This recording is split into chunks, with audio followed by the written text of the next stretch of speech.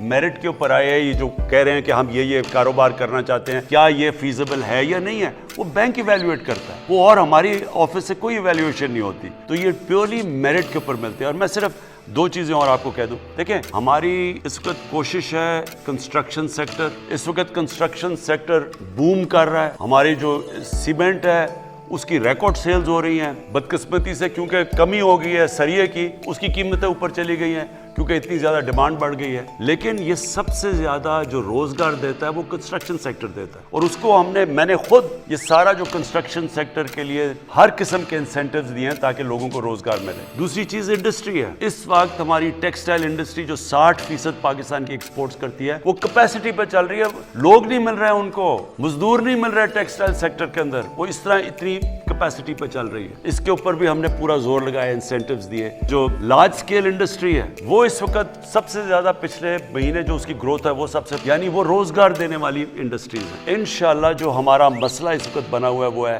Tourism, اور یہ جو سروس سیکٹر, ریسٹورینٹ, ادھر کرونا کی وجہ سے مشکل پڑی ہے, وہ ساری دنیا میں پڑی ہوئی ہے. لیکن آپ فکر نہ کریں, جس طرف ہمارا اب جو پاکستان جس ڈائریکشن میں جا رہا ہے, انشاءاللہ جیسے جیسے ہمارا بڑھتا رہے گا, ہماری انڈسٹری بڑھتی رہے گی, تو روزگار کے بھی اور موقع بڑھتے جائیں گے. سردار بشارت عباسی کچھ سیکٹر حالات تشکیل سے جناب وزیر اعظم سب سے پہلے